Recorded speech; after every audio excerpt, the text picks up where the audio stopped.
Gbagbo connaît Suleiman dit sa vérité concernant l'affaire de Bleu Goudé. Regardez la vidéo, mettez vos avis dans les commentaires. Camarades peuple d'Afrique, peuple de Côte d'Ivoire. C'est un dimanche, mes chers frères et sœurs, peuple du Liptako, Groom.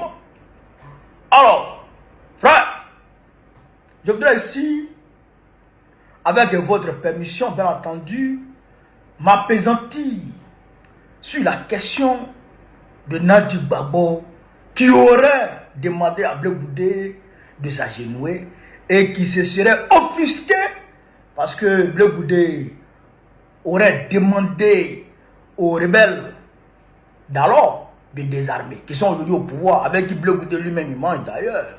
On ne savait pas que Marou Touré lui donnait l'argent. On ne savait pas que Marou Touré le contrôlait depuis la haie. Dieu merci, grâce à Djabi Youssouf aujourd'hui, on est au courant de cette affaire. Camarades d'Afrique, Bleu Goudé a dit devant tout le monde que il lut, quand il a dit à RTI dans une émission télé que les rebelles devraient être désarmés, automatiquement Najib Gbagbo l'a convoqué pour le faire venir. Et quand il arrive, il trouve les Soro et puis ses gars, les Siri Konaté. Et puis en même temps, quelques heures après, le président Laurent Gbagbo arrive. Et puis on lui demande lui de s'agenouiller. Et lui s'est agenouillé devant Najib Gbagbo et les Soris. On en sait plus aujourd'hui grâce aux révélations de Siri Konaté qui a été nommément cité.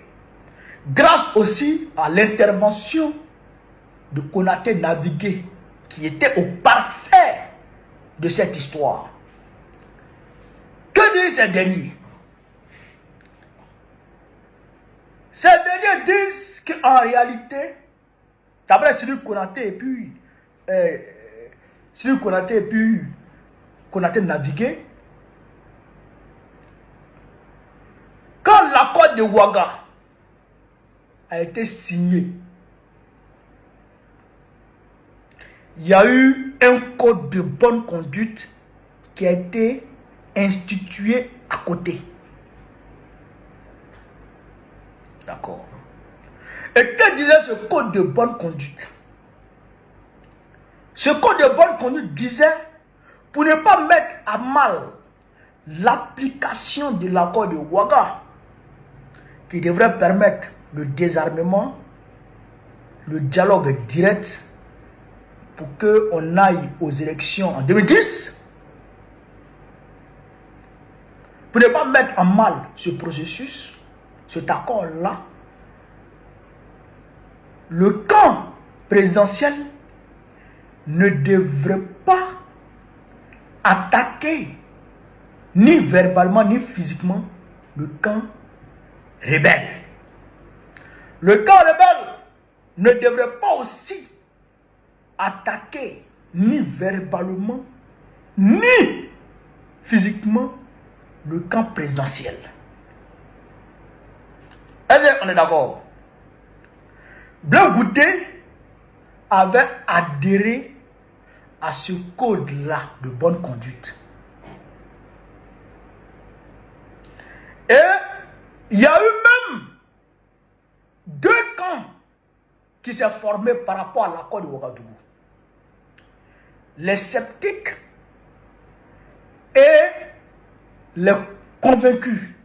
Ceux qui étaient d'accord, ceux qui étaient pour l'accord de Ouagadougou et qui avaient adhéré à ce code de bonne conduite. Bleu Goudé faisait partie de ceux qui avaient accepté d'adhérer à ce code de bonne conduite. Donc, un jour, Mamadou Koulibaly sort du cadre institué par ce code de bonne conduite et allume le camp rebelle, le camp des Soro.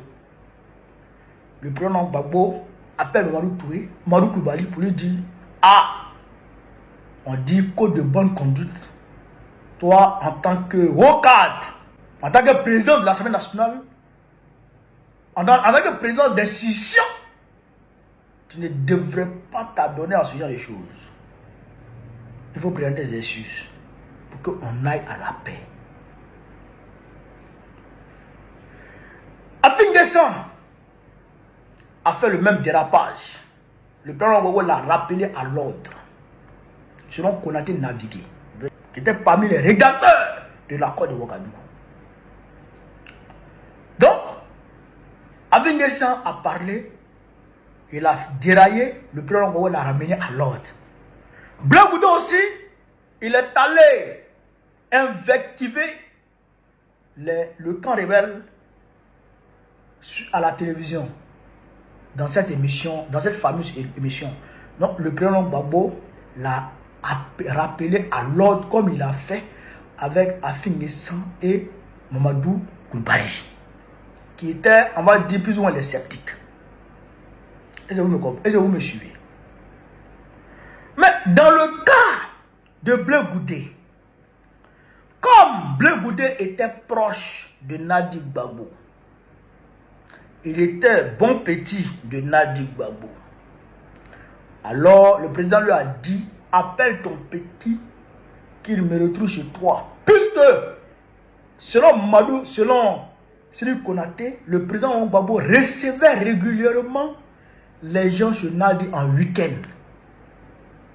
Il recevait régulièrement les gens chez Nadi en week-end.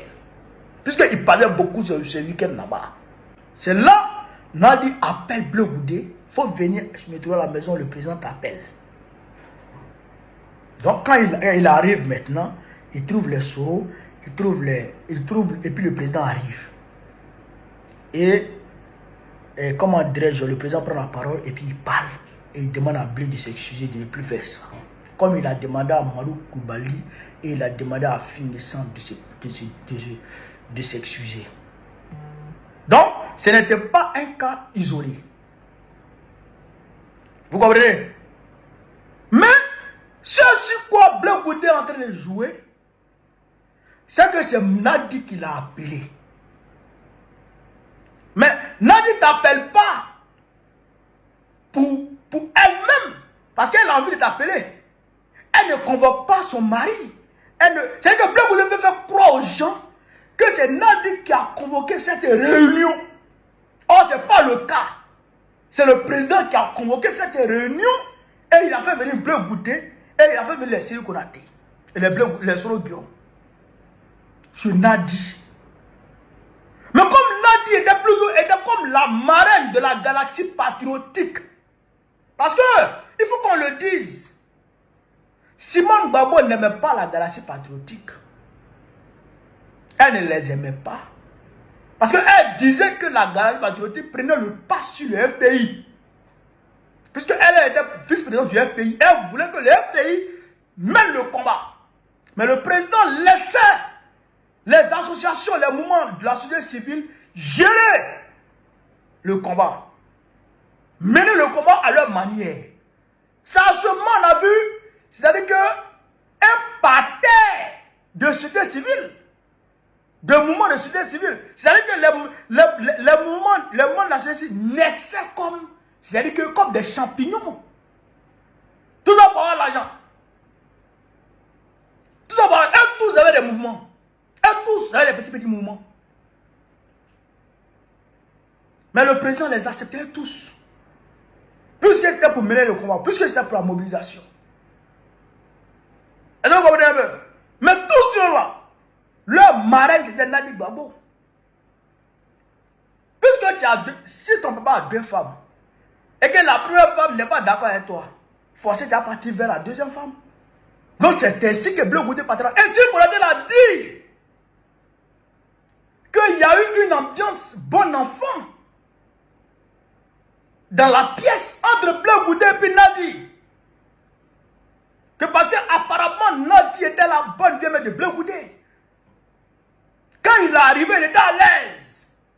Et tout le monde nous dit ça. Tous ceux qui étaient dans la galaxie patriotique, qui sont aujourd'hui, qui ont du bon sens, qui sont véridiques, le disent. Nadi était pour eux une mère. Oui, tout le monde dit ça. Donc, c'est dans ce contexte que le président lui a demandé d'appeler, le président a dit d'appeler Blé Goudé. Mais comme Djabi Youssouf l'a dit hier, vous pouvez aller voir sur ma page, ben vous connaissez, ma page Facebook. Djabi Youssouf l'a dit. Blé Goudé joue sur la dislocation du parti de Gbagbo depuis la CPI, depuis 2014. Il joue sur la dislocation du FPI, du parti de Gbagbo. Il diabolise Gbagbo. Non, il diabolise pas Gbagbo. Il diabolise l'entourage de Gbagbo et il infantilise Gbagbo. Parce que quand il fait croire à l'opinion, à l'opinion que c'est Nadi qui contrôle, qui gère Gbagbo. Oh yeah!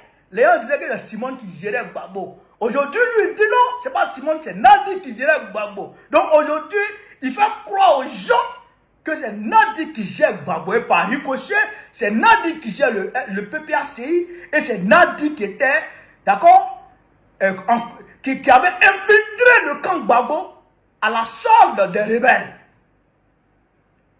Donc là, il est en train de dire, Gbagbo sait que Nadi travaille avec les rebelles. Elle travaille avec les rebelles. Il est en train de croire aussi que Gbagbo sait que Nadi est au service à la salle Ouattara. Mais quand même, Gbagbo est avec Nadi parce qu'il n'est rien.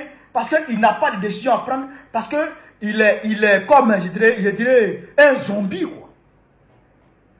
Et Gbagbo, c'est vrai que comme un zombie, il n'a pas de décision à prendre. C'est ça que Blé Goudé veut faire croire. C'est ça qu'il veut faire croire. Mais pour ceux qui connaissent Gbagbo, savent que Gbagbo, quand il veut prendre une décision politique, c'est son entourage qui l'appelle. Il dépose le débat. Et quand son entourage décide, prend une décision, soit son entourage s'allie à sa décision, à lui, à sa position, ou bien si la majorité de son entourage prend une autre position, Gbagbo s'aligne derrière cette position et il défend cette position. Tout le monde sait ça. Tout le monde sait ça. Donc si c'est Nadi qui lui dit de faire les choses, et Blé Goudé nous dit que c'est Nadi qui est la marraine, qui est la marraine de Stéphane Kipré.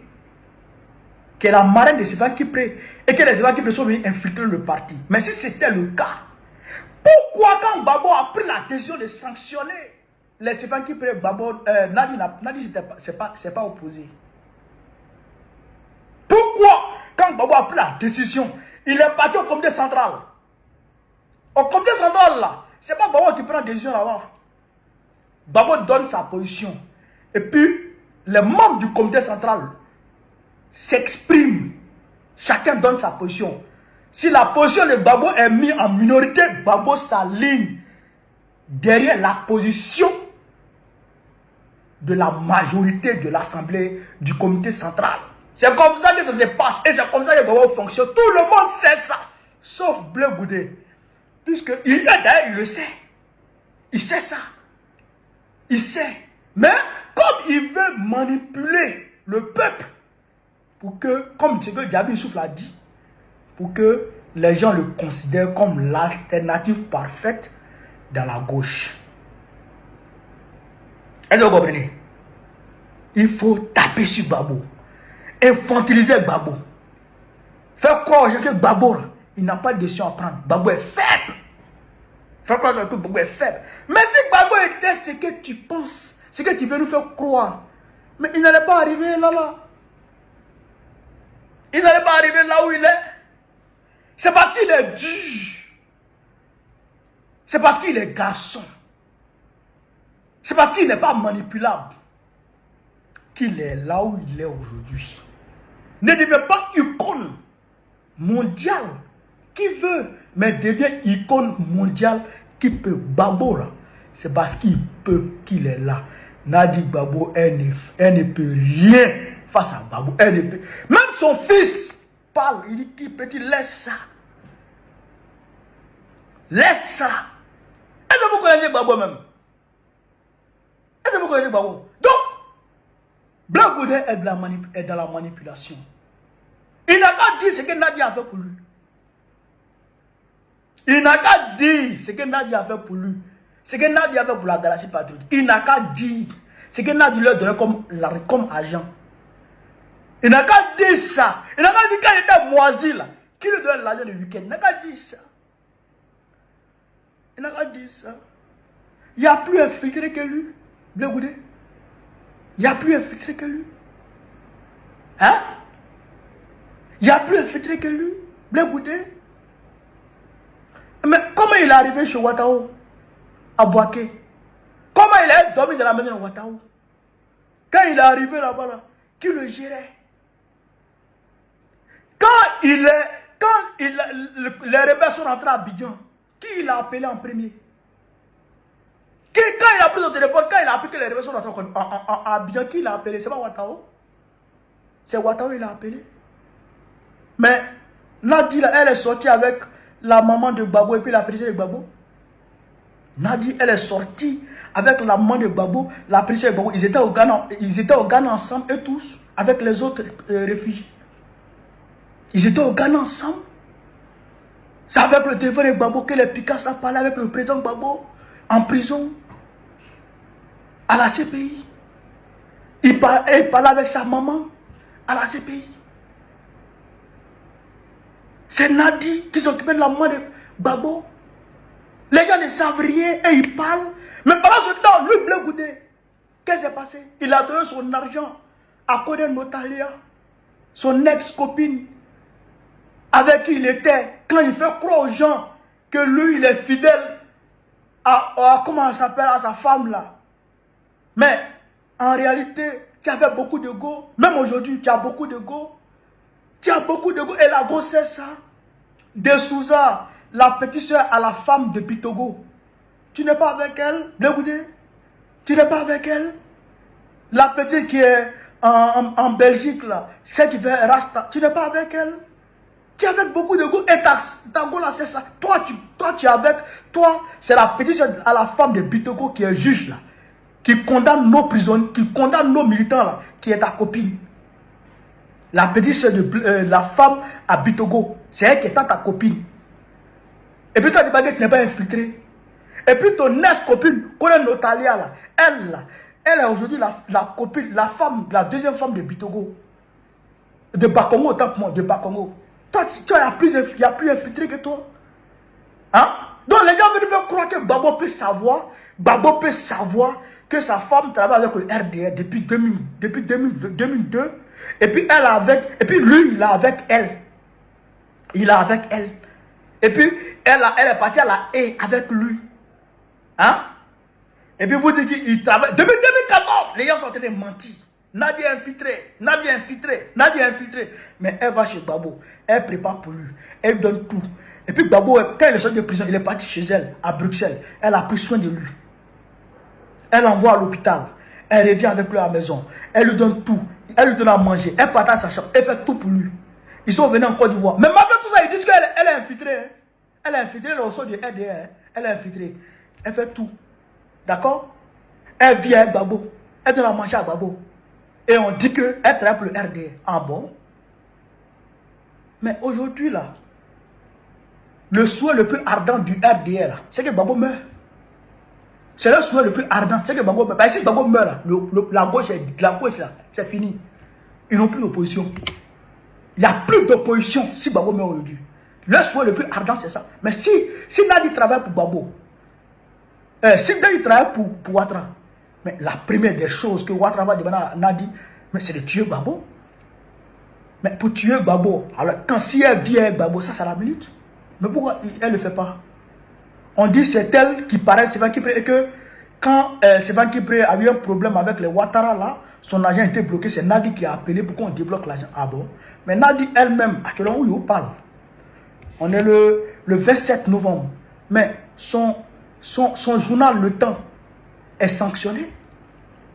Son journal Le Temps est sanctionné. Vous voyez, depuis près d'un mois, vous voyez les journaux du Temps? Vous voyez les journaux, vous voyez les éditions du Temps? Vous voyez passer. Le temps est suspendu, c'est son journal. Est-ce qu'elle a pu lever la sanction? Est-ce qu'elle a pu lever la sanction? Ceux qui s'en prennent à cette femme, il y a deux catégories de personnes qui s'en prennent à cette femme. Il y a 3 catégories. Ceux qui ne l'aiment pas parce qu'elle est Djoula, et ceux qui ne l'aiment pas parce qu'elle est deuxième femme de Gbagbo et que Gbagbo a laissé Simone pour la prendre. Et le troisième, c'est ceux qui ne l'aiment pas parce qu'elle aime Gbagbo, elle prend soin de Gbagbo, elle protège Gbagbo. Les 3 catégories. Et moi je vous dis, si vous n'arrêtez pas là, vous prenez les péchés de cette femme pour rien. Arrêtez ça. Laissez cette femme là en paix. Elle ne vous a rien fait. En tout cas pour nous, tant que elle aime notre chef, elle aime notre président, nous là on l'aime. Parce que si le président l'aime et que nous on ne l'aime pas, ça va nous amener à détester notre président. Oui, parce que si tu me dis que tu n'aimes pas ma femme et que moi j'aime ma femme et que tu me demandes de laisser ma femme, je ne vais pas t'aimer encore. Je ne vais pas t'aimer, ça qui est par là avant toi et moi. Mais tu ne peux pas t'en prendre à ma femme alors que moi je l'aime. Pourquoi? Pourquoi tu as t'en prendre à ma femme? Ok, moi j'aime ma femme. Et toi tu n'aimes pas ma femme. Pourquoi tu n'aimes pas ce que j'aime pas? Mais c'est que toi là tu n'aimes pas. C'est que tu n'aimes pas. Ou bien tu n'aimes pas ma femme, tu gardes ça pour toi. Mais tu ne me dis pas ça. Et tu t'en prends pas à moi. Voilà. Tu t'en prends pas à ma femme. Voilà. Donc on ne peut pas dire qu'on aime Gbagbo et puis on déteste sa femme et on attaque sa femme. Verbalement, publiquement. Pourquoi? C'est qu'on ne l'aime pas.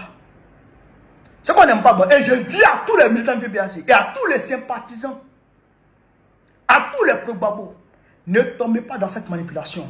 C'est archi faux. Vous ne savez pas tout ce qu'il n'a dit fait Gbagbo. Et d'ailleurs, le président lui-même, il en parle. Il en parle pour que vous puissiez comprendre que ce que les gens disent de la femme là est faux. Il en parle pour que vous puissiez comprendre que ce que les gens disent de la femme là c'est faux. Moi, Gbagbo, je sais ce qu'il fait. Et c'est parce qu'il sait ce qu'il fait qu'il arrive là où il est. Qu'il est arrivé là où il est aujourd'hui. Celui qui ne sait pas ce qu'il fait, celui qui n'assume pas ce qu'il fait, ne peut pas arriver là où il est. Un plaisantin ne peut pas atteindre le niveau de Gbagbo. Un plaisantin ne peut jamais atteindre le niveau de Gbagbo. Donc, que les gens se calment. Que les gens arrêtent. Cette manipulation ne dépassera pas. Nadi là, elle n'a rien. C'est-à-dire que d'une espionne, de qui que ce soit. Sur ce, vive l'Afrique libre. Vive le panafricanisme, vive tous les présidents panafricains, vive l'AES, Gbagbo président du Côte d'Ivoire, très prochainement.